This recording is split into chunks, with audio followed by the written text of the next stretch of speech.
Good morning. Happy Sunday morning, you guys. I have my coffee ready. It is about 6:30 a.m. on Sunday morning. I decided to record before church today. I'm working in the 2-year-old classroom, and I am not convinced that after running around after 2-year-olds that I'm going to want to record. So we are recording before church, and I have my notes here per usual. And so I can stay on track and so that I can remember everything that I wanted to put in this video. So in this video, I'm going to talk about my $900 additional income, and it's a projected income. That's a projected number. And then how I'm going to break that down. And then I'm going to show you my budget for my lump sum summer pay.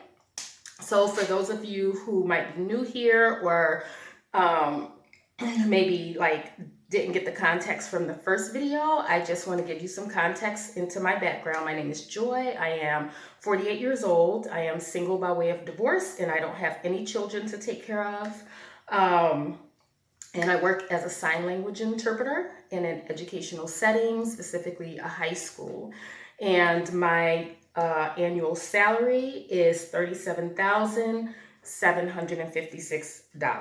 And I'm a 10-month employee. That means that I only get paid for 10 months of work, but in the educational system, they spread it out over 12 months. So for those that be like, teachers get paid in the summer and they don't do no work, honey, they're just taking our money and spreading it out. That's why so many of us get second jobs or whatever during the summer to kind of supplement those 2 months that we're not getting paid for. So that's where we are today. And so I am working through Dave Ramsey's Total Money Makeover. So this is my Total Money Makeover. And I'm currently on baby step number 1, where I need to save $1,000. So that's where I am today. Let me see. So step 1 is save $1,000 in an emergency fund, and it's a liquid fund. That means that it's not tied up in investments. It's not like in an IRA or all this stuff, Roth IRA and things like that, but it's something that you can access quickly and have available like when you need it in the event of an emergency, right? Hence the term emergency fund. So last week I was at $292.59. This week I'm at $392.59. I recently got paid, and so I budgeted $100 to be moved into my savings for that reason. And so, yeah. So guys, I recently came across this term called FIRE, right? So I'm on my YouTube page and I'm like watching videos, and this woman, her videos like kept popping up on my page, and I didn't really know what it meant because it kept saying like my fire journey, my fire journey, my fire journey. And so I'm like, what does that mean? And so I finally watched one of her videos, and I'm in the middle of watching a second one of her videos. But FIRE means financially independent, retired early. And I was like, that is what describes my journey. That's where I want to be, financially independent and retired early. Houseway. Now, she's a lot younger than me. She seems like she's in her late 30s. She could be early 40s, but she seems like she's in her late 30s. I'm not sure. Maybe early 40s. But for me, retiring early would put me at 55 years old. That's in 7 years, or maybe 6.5 years, because I'll be 49 this year. So that's my retiring early. I definitely do not want to work a 9 to 5 until I'm 67 years old. And as somebody said in my comments, that's going to be 70, and so I don't want to do that. I don't see myself doing that. I don't want to be in that rat race of waking up and working somebody else's 9 to 5. And so my goal of being financially independent for me means that first I need to get out of debt and start saving money. I definitely want to learn more about investing, but investing money, it's not liquid money. It's just, building money over time. As you all know, I don't know anything about investing. I will be learning about investing from scratch. And also I plan to, after I go through the Total Money Makeover, there's one of those steps that say save for your child's college fund, and I think pay off your mortgage. During those steps, I feel like that's when I'm really going to be putting money into real estate investment. That's something that I'm really interested in. I don't know a whole lot about it right now. I have a friend who's a real estate agent. I'm going to pick her brain about it. And I know that there are some people who are really for it and some people who are really against it.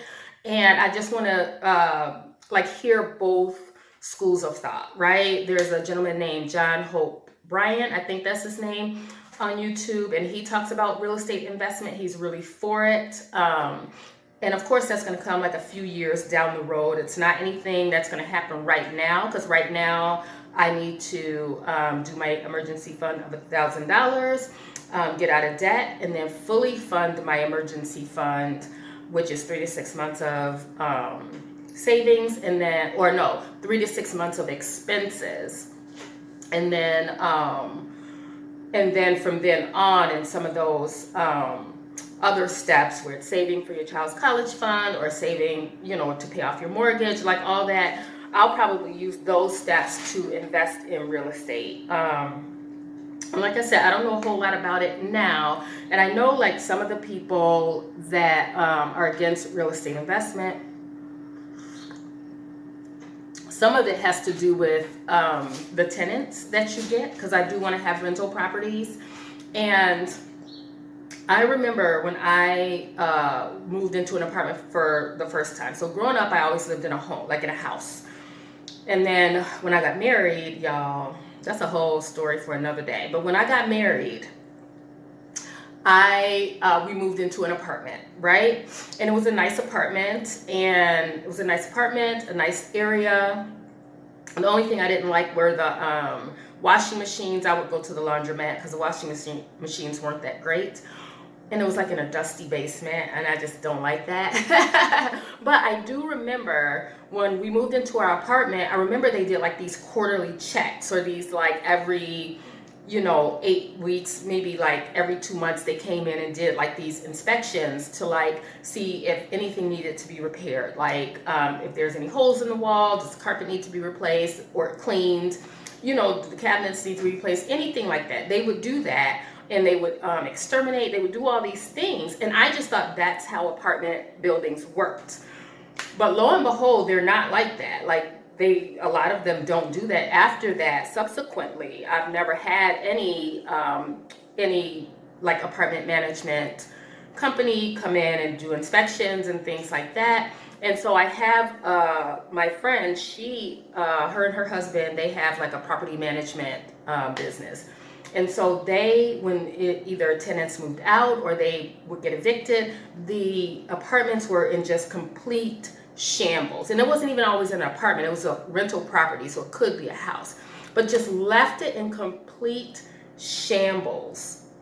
Like where they would have to go in and tear out like things like the whole, like by the stove, they would have to like tear that out, tear the stove out because now it doesn't work and it's dirty all in between. Like I just couldn't believe it. Like I couldn't believe that people like lived like that and then left it that way for somebody else. And so that is something that I want to avoid in real estate investment. I do want to have renters. I do want to have multi-units and perhaps start with like a duplex or a triplex or something like that. I would like to start there, and it's so much that I have to learn. I realize that I have so much to learn. I don't want to, I think some real estate investors will buy very cheap property and rent those units out, but then they fail to like keep them up to code or up to par. And I don't plan on being that type of landlord, right? And I don't know. It seems like there's so much that goes into it, but yeah, it's on both sides. It's like if you want people to live there and pay the rent, then keep it up to date. And the people that live there, you have to pay so that they can kind of keep it updated or be incentivized to, keep the apartment up to date. I don't know. There's so many things and I can't even get into it because I don't know anything about it. So that will be a few years down the road for me. So hopefully once all my debt is paid off, my expenses are saved. 3 to 6 months of expenses are saved. I can really start putting a lot of money away to be able to invest in real estate. So anyhow, yes. So the FIRE term really described like where I want to be, like that kind of gives me like that trajectory, like there's a word for it. Like I've been saying it, but I didn't know that there was like terminology for it. So yeah, so I do want to do property management. I want to have renters. So it's not that I want to retire at 55 and not work. I want to retire at 55 from working 9 to 5. You see what I'm saying? So that's what I mean when I say retire. So anyhow, let's get to my $900 of additional income. So for me, I work in a school, I work in a high school, and after work, they have extracurricular activities that we can sign up to work. So for me, this season, it'll be volleyball games and lacrosse games, and occasionally there are other things that pop up, like the spring play. They might need somebody to do security, or a track meet. They might need somebody. She hasn't been asking me about those because they probably overlap right now with a volleyball or a lacrosse game. So if I work all the volleyball games and lacrosse games that I'm signed up for, then I estimate that I'll make at least $900. Now, where I get that number from is when you work a game, there are like 3 tiers. You can either make $60, $90, or $120. So as far as I know, the only sport where the workers get paid $120 is football. That's its own monster. I feel like maybe I got $90. I never went back and looked at the breakdown to see how much I got paid. I didn't ask. I don't know. I was like wanting to be surprised. But I think basketball maybe is 90, maybe. But basketball and football are both sports that people pay to attend. Lacrosse and volleyball are not. So I think I'm going to presume that we're on the low end of that spectrum and that we'll only get like the $60. So if I add up all the games that I'm working that are scheduled and by $60, that should come out to $900. So I'm just going to estimate, lowball it. I'm going to just keep it on the low end just for budgeting purposes. I would rather under budget than over budget. So with that breakdown, I should also say that with the end of the school year coming, there's graduation coming up. I am slated to interpret graduation. That is, if the student decides to come to the ceremony. We only have one senior in our program this year, and so she's opted out of a lot of the senior activities just because she's the only senior and our juniors aren't able to go. So if she decides to go to graduation, I will be interpreting that, which means it'll just show up in my regular paycheck. It won't be like an additional check that comes at the end of the season. So for those of you that don't know, I explained in another video, when I work extracurricular at work, I'm not working for my co-op. So for my co-op, I am hired as a sign language interpreter. But in the school building where I work, I can earn extra money working some of those after school activities. And so for that, for my school, they send me a check at the end of the season. So I will get a lump sum payout for the season. It's not going to show up in my paycheck. So for that, I like that idea because I can plan for that lump sum of money, and if I have some big things coming up, I can kind of plan for it that way. So for that breakdown, for that $900 that I plan on getting, I plan on paying off the IRS. I keep saying this in every video about the IRS, y'all. I plan on paying off that $310.03 from last year. I plan on opening an account for my upcoming taxes. I'm going to have to pay a lot in taxes this year. And so I plan on opening an account specifically for paying taxes, so that after I figure out what I owe, I can start a payment plan for that. I think I'm owing that much that I'm going to need a payment plan for it. Sorry, y'all. I need my coffee. And Also, I am going to, and that's about $100. I'm going to open another account and start that with $100. And then I'm going to rent a car because in June I have to go down to Springfield to take a test. It's a state test for sign language interpreting. Right now I have the approval to be able to work in K-12 settings, and getting my state license will allow me to pick up freelance work out in the community. And so I'm going to take that test, and so that'll also add to any extra income that I'd like to make. So I'll go to take that test in June, and then we wait 6 months for results. Yes, that is our state of Illinois. Yes, 6 months. So I'm going to take that in June. And so I'm going to rent a car for the day, because if I haven't, I don't think I've said it in this video yet, but my car has 101,000 miles now. Yes, we've graduated to 101,000 miles. So I don't feel comfortable driving it to Springfield and back in the same day. So I'm not going to do that. So I'm going to rent a car, and I went online to try to see like how much it would cost, and it's like $90-something for the day. So I'm going to estimate $150 because I will have to take the car. I just want a small car. I don't care. I just need to get there and back. So the $150 is the cost of the car, as well as I have to refill it with gas when I get back. I might be lowballing that, but right now it's budgeted at $150. I can go ahead and reserve it now, like, because when I get closer to that date, because it's summertime, it might cost more because more people are renting cars. So I might go ahead and reserve that early just so I have it and know that it's ready for me. And I'll have to pick it up like the night before and then bring it back the next day, because I would have to leave early in the morning. And so then also with that money, I will finish the emergency fund if it's not already fully funded.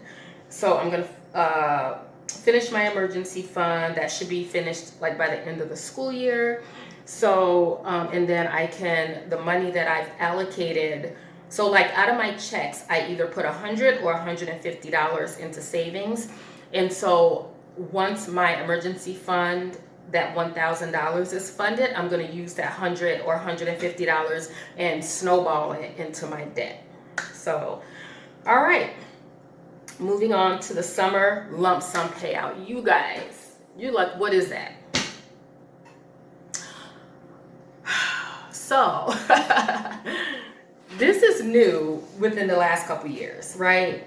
So when we would get out in May for summer break, we get out in May, we would continue getting paid on the same pay scale as we did during the school year. Well, a couple years ago, they got rid of that. So in May, we'll get like our May 15th, because we get paid twice a month. We'll get our May 15th, our May 31st. And then in June 15th, we'll get that paycheck, but over the next week, we'll get 4 more paychecks. So in the summer, we'll get 5 paychecks right in a row, like in a week, all together. And in the past, I have not been diligent about budgeting that money. I'm like, oh, I have money. I need a new wardrobe for the school year. Like just all these things, because I've always had this mindset that like I can spend the money and I'll figure it out later. That's where I was. So I would get the money, and off top, I would definitely pay my rent. I would pay my rent, pay my car note, and pay my car insurance. That was always off top. But it was the rest of the money that I was like, what am I going to do with this money? As though I didn't have to eat, as though like, I mean, my expenses were less, especially with gas. That was a lot less. You know, and I just never really budgeted it the way I needed to. And so this summer, I'm going to be super intentional about that lump sum payout. And so I will get 5 paychecks in 1 week, and that equals to, some of you guys enjoy that I give real numbers, so I will continue giving real numbers. And so, let me see. And I know that's not happening for another month, but I need to plan now. I need to figure out now, like, what I'm going to do with it. So, let me see. thought I wrote out what that is. I think it's like $5,900. I could do it right now. I can calculate that right now for you guys. That's not what I wanted to open. Let me see. I'm looking for my calculator. Here it is. All right, so my paychecks are 1,000. My bring home paychecks are $1,180.45 times 5 equals $5,902.25. So that's how much I have to budget for the summer. So I'm gonna get all those paychecks in 1 week. And so for me, if you're anything like me, you know that it looks like you have a lot of money, but then you have to actually, you know, make sure things get paid. And so I am going to turn you around so that you can see my spreadsheet, how I've budgeted. So I've budgeted up until, I think, August 15th, because then our first paycheck of the school year will be August 31st. And so if they are going to follow the, if they're following the salary letter that they sent me, then that amount should increase. We'll see. We'll see. But just generally speaking, related to that summer lump sum payout,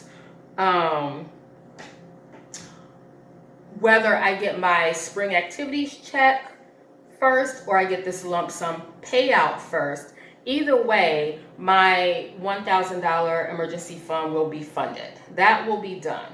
And so what I'm going to do is open an account for the purposes of paying off debt. So I'm not going to just pay it from my, you know, my what do you call it? Like my direct deposit account, because I want to see like what's going on. And also because I have things like things that are $100, or I have something that's $200, or I have something that's $400. So instead of like paying that out of one check, I'm going to continue putting aside the $100 and $150 that I was putting away for savings and putting it in that account. And then when I get the $400, just going ahead and paying that thing off instead of trying to set up a payment plan with some of these collection agencies, right? So I don't want to do that. I don't want to do that. But when I get rid of all those little debts, so I have like a few, just like these little debts that I need to get rid of. And then I can really start paying down my car note and my student loan, right? And those can just snowball. Like those will snowball. I'll just start putting money on those, and then I won't necessarily need that extra account anymore, you know? And then, yep. So let me turn you around and I will show you my summer breakdown, like what that looks like, because there are some fluctuations. Like my brother's birthday is in July. My birthday, I didn't make any plans for my birthday with any additional money or anything like that, because I don't plan on doing nothing, y'all. I plan on getting out of debt. I plan on getting out of debt, y'all. That's what I plan on doing for my birthday. But anyhow, let me turn you guys around and I'll show you my spreadsheet for my debts. Okay, guys, hopefully you all can see this okay. I'm just using like my tripod, or well, you can see it moving, so I'm holding it in my hand. But anyway, June 15th is when I, here, let me give you a little bit of a better angle. That's not better, guys. Okay. So June 15th, off top, I'm going to pay my tithe. I talked about the tithe in a prior video, in my last video, I believe. So if you have questions about why I tithe or what it means, it's in that video. It goes into my savings, and my emergency fund will be $155. Personal maintenance is $60, and I use that for getting my nails, my eyebrows, my makeup, like extra makeup or whatever, you know, like And I just use drugstore makeup. I don't go to Ulta or anything like that. And my meds for asthma, I take medication every month for asthma. So obviously I'm not getting nails and brows and makeup every time. And so the $60 will encompass those things. It'll probably also absorb my oil change that I have coming up. My student loan is $221.04. Once I start paying, I think this is the first time in life that I've ever paid on my student loan. And this student loan, I graduated high school in 93. And I went away to college, and these student loans are from then. That is not from my recent interpreter training program that I did not pay. I did not use any loans for. I either got scholarships or my company paid tuition reimbursement. So I didn't really pay anything for my interpreter training program because I used that program. I, took the opportunity to do that. Planet Fitness will come out, car payment. Groceries, when you see the E means envelope. I'm using the envelope system for those,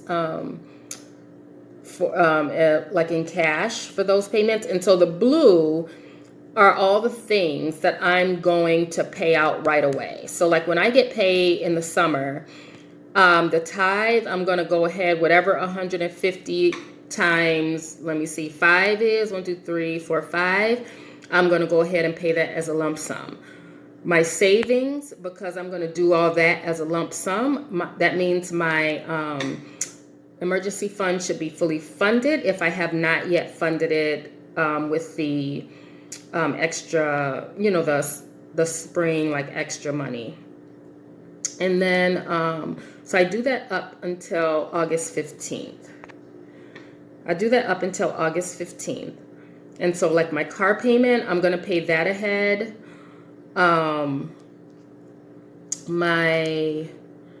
Sorry guys. So my car payment, I'm going to pay ahead of time. My savings, I'm going to pay up, or like my emergency fund, my personal maintenance, I'm going to put in an envelope ahead of time. Car insurance, I'm going to pay up. Student loan, I'm not going to pay up. I'm just going to make the payments as they come, because it has to do with, I think it has to do with, somebody can correct me if I'm wrong, I'm not sure. But I feel like if I make a lump sum payment, they still expect a payment every month. And the same thing with like Planet Fitness is like an automatic deduction that'll come out, they auto take that out of my account. My car payment, I can pay up, they'll be fine, I'll be paid up. But what, like Capital One is the same way. Like if I'm not paying it off, Capital One will still expect me to pay on the 11th every month. So Capital One is still going to just get their minimum payment, the $25 every month, unless I can pay that off. Like if I can like just pay that off once I get my, like if I make more than that $900, I can totally see myself paying off Capital One. Capital One, the limit was only $300, so it's not a whole lot. And if I'm paying $25 like every paycheck from now until I get this lump sum or until I get my spring activities check, I feel like I can go ahead and pay that off. But if I'm not paying it off, if I just pay them $100, they will still expect me to make a payment the following month. And if I don't, they'll say that I'm late or whatever, and that negatively affects my credit. And I think the student loan is the same way. I think I have to keep paying every month anyway, even if I pay up like 3 months in advance or something like that. And let me see, is there anything else on here? My grocery money, I'm just going to take out. I'm going to take out of the bank is what I'm saying for the envelope. I'm going to take it out of the bank, but I'm still going to like break it up into like 2 to 3 week increments for the groceries. So I'm not spending all my groceries on one thing. My groceries during the summer will look very different compared to what they look like during the school year, because, in the school year, I'm real intentional about making lunch and packing lunch and things like that. But in the summertime, I just kind of grab whatever. I don't really eat full meals or anything, especially for breakfast and lunch. I will for dinner, but not for breakfast and lunch. So my groceries should look a little different in the summertime than they do right now. Okay, let me turn you guys back around. All right, I apologize for that shaky video. I'm gonna try to get like a tripod so that I can just put you guys on a stand and go through it that way.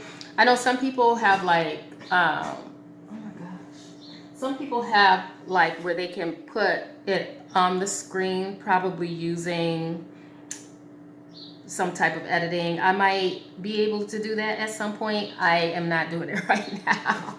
I have to figure out how to do it, how to like put it on the screen so you can see that, like without me, I don't know, turning you around and pointing at it. Also, I apologize ahead of time if this video is out of sync.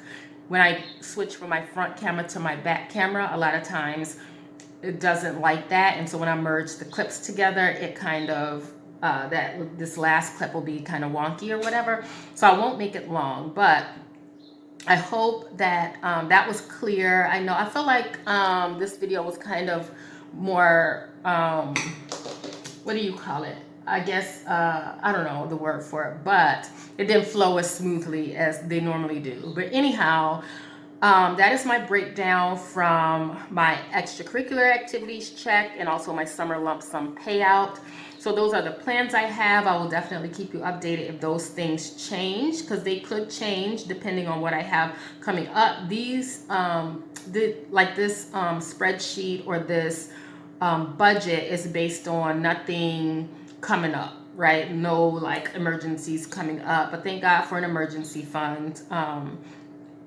So this is barring any emergencies. So hopefully there are none. I just am believing God for no emergencies, that I can get through it. And I think before in an earlier video, I said that the total money makeover, you should be done with the whole thing in 18 to 30 months. I misspoke.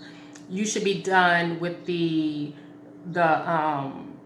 debt freedom part of it, like paying down debt. So your debt should be eliminated in 18 to 30 months, and then you continue on with the other steps. So I misspoke about that part. But still, I'm still motivated. On days that I'm not motivated, I'm still feeling like I'm deciding to be disciplined about it. And so yeah, so that is my video for today. If you have any constructive questions, or if you have like anything that you want me to clarify, go ahead and leave it in the comments. I'll either answer you in the comments or I will answer you in a video. If you leave something crazy, I also might address you in a video. Because some people live to like just be petty. Okay, I'm here for it. I'm here for it. But anyhow, I hope you guys enjoyed this video, and I hope you guys enjoy your Sunday. And I will be recording once a week. The plan is for my videos to go up on Sunday evenings between 5 and 7 p.m. So if you have any questions in the meantime, that will be great. That'll be helpful. And I can probably steer my video in a direction of some of your questions.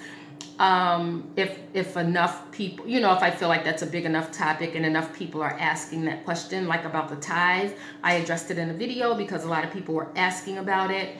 And so, yeah, you guys have great questions. You guys have great suggestions. I am planning to follow the total money makeover all the way through. And so I also talked about second jobs in my first and second videos, I believe, like second jobs and my take on that. Right now, I'm working the extracurricular. $900 don't sound like a lot, but it's $900 more than would be in my paycheck otherwise. So my saving and my debt payoff might take a little longer because I'm not, but I am brainstorming different ways to increase my income, especially over the summer. So for summer school, I didn't even talk about my summer school check. So that'll come up in a future video. I am working summer school. Summer school is 3 weeks in the month of June. So June, my extra work is taken care of, like extra income. So I'm really looking at something in July. I don't know what, but I do want to be able to create extra income. Some people are saying, why don't you teach sign language? I addressed that in a comment.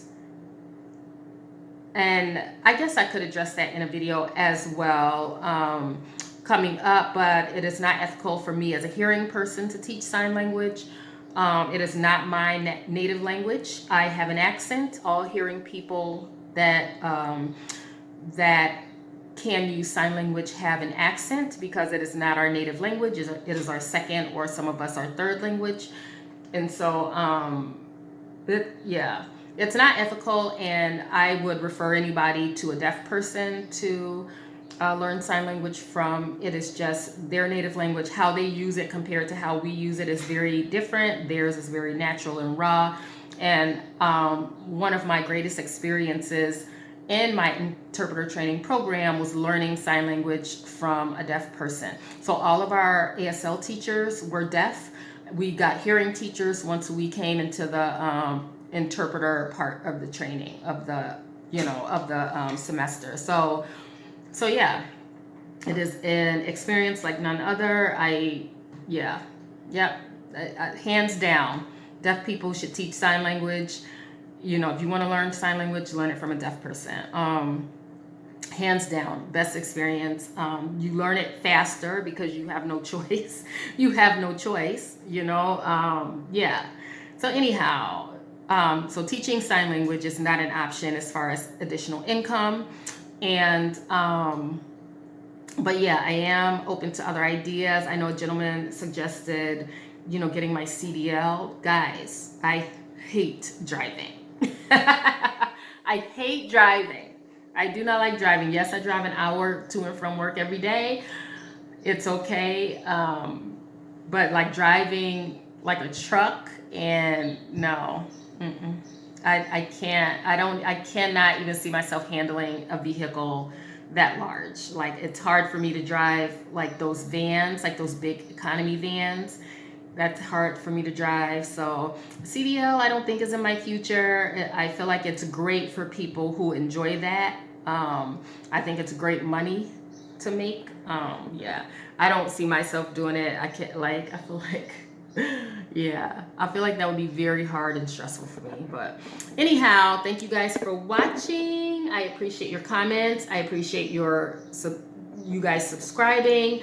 And as usual, if you have questions, just leave it in the comments, and I'll make sure that I get back to you guys as quickly as possible. So I will see you guys next week.